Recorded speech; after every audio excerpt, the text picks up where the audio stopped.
आरंभ में परमेश्वर ने संपूर्ण सृष्टि की रचना की। उन्होंने आकाश, पृथ्वी और उसमें जो कुछ है उसे रचा।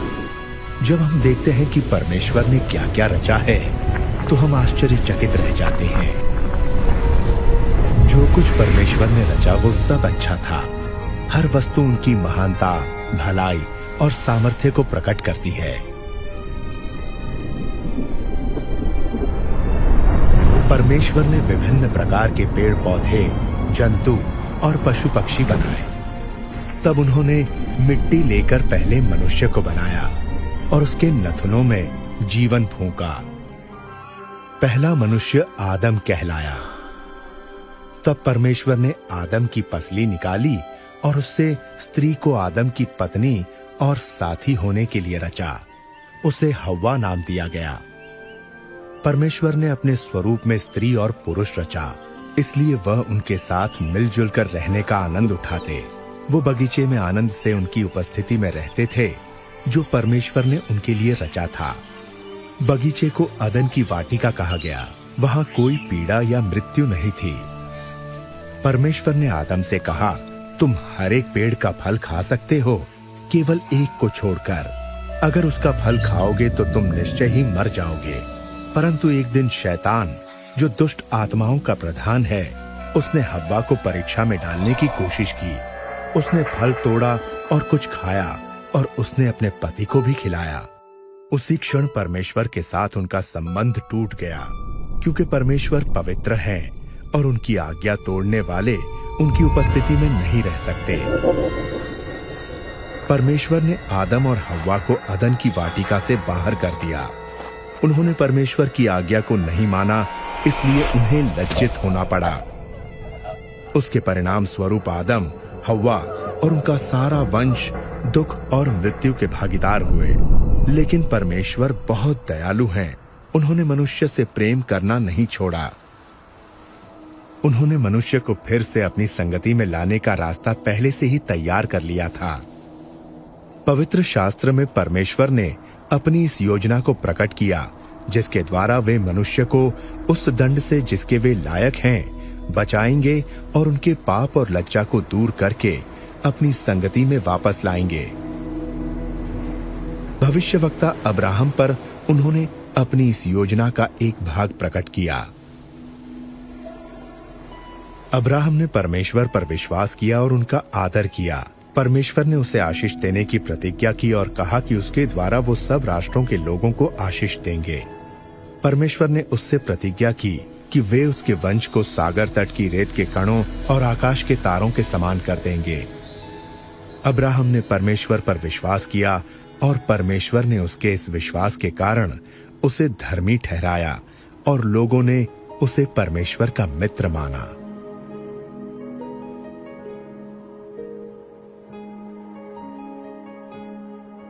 एक दिन परमेश्वर ने अब्राहम की परीक्षा ली कि वो उन पर विश्वास करता है या नहीं और उनकी आज्ञाओं को मानता है या नहीं। परमेश्वर ने उससे अपने बेटे की बलि देने को कहा। अब्राहम जानता था कि इस एक पुत्र के द्वारा परमेश्वर ने वादा किया है कि वो उसे बहुत बड़ा वंश देंगे। फिर भी उसने परमेश्वर पर विश्वास किया और उनकी आज्ञा मानी। इसलिए अपने बेटे को परमेश्वर के लिए बलि चढ़ाने की तैयारी कर ली। अब्राहम ने अपना खंजर उठाया, लेकिन तभी परमेश्वर ने कहा, अब्राहम, बालक को नुकसान ना पहुंचा। मैं जानता हूं तू मेरा भय मानता है और मेरी आज्ञाओं को मानने के लिए तैयार है।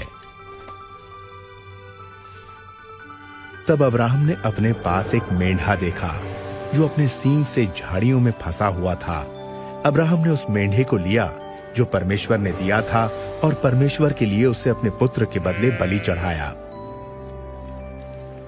जब परमेश्वर ने अब्राहम के बेटे की जगह मेंढा उपलब्ध कराया, उन्होंने लोगों के लिए अपने महान प्रेम को प्रकट किया। उनका प्रेम उस अच्छे पिता के प्रेम जैसा है जो अपने पुत्र से प्रेम रखते हैं। इस घटना के द्वारा परमेश्वर ने ये प्रकट किया कि वे मनुष्यों के बदले एक बलि उपलब्ध कराएंगे। बहुत समय पहले परमेश्वर ने भविष्यवक्ताओं पर यह प्रकट किया कि वे एक पाप रहित व्यक्ति को आदम के वंशजों के बदले मरने के लिए भेजेंगे और उनके पाप और लज्जा को दूर करेंगे। एक महान बलिदान के द्वारा वे उनके लिए, जो उन पर विश्वास करेंगे, एक मार्ग तैयार करेंगे कि वे परमेश्वर के साथ हमेशा के लिए मेल मिलाप से रह सकें। भविष्यवक्ताओं ने इस व्यक्ति को मसीह कहा। उन्होंने कहा कि परमेश्वर मसीह को अपने लोगों को बचाने के लिए भेजेंगे और वे उनके राजा होंगे और परमेश्वर के नाम से हमेशा उन पर राज्य करेंगे।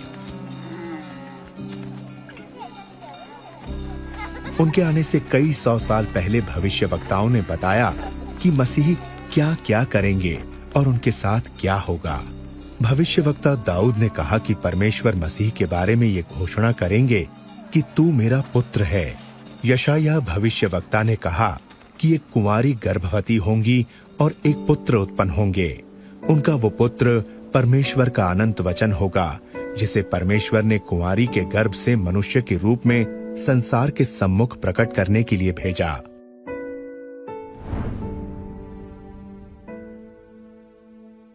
भविष्यवक्ताओं ने यह भी लिखा कि मसीह का जन्म बैतलहम में होगा। उन्होंने भविष्यवाणी की कि वो यरूशलेम में उनके राजा के रूप में प्रवेश करेंगे। उन्होंने ये भी लिखा कि 30 चांदी के टुकड़ों के बदले उनका एक नजदीकी मित्र उन्हें धोखा देगा। भविष्यवक्ताओं ने कहा कि मसीह अपने जीवन का बलिदान करेंगे, लेकिन परमेश्वर तीसरे दिन उन्हें मृतकों से जीवित कर देंगे। भविष्यवक्ताओं ने मसीह को मनुष्य का पुत्र कहा और बताया कि वे दोबारा आएंगे बादलों पर और परमेश्वर की उपस्थिति में प्रवेश करेंगे और परमेश्वर उन्हें सब लोगों और राष्ट्रों के ऊपर हमेशा के लिए अधिकार देंगे।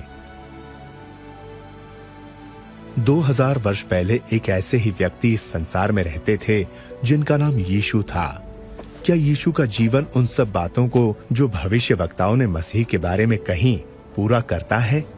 ये फिल्म ये बताती है कि यीशु कौन है और उन्होंने क्या कहा और क्या किया, जैसा धर्मशास्त्र में लिखा है।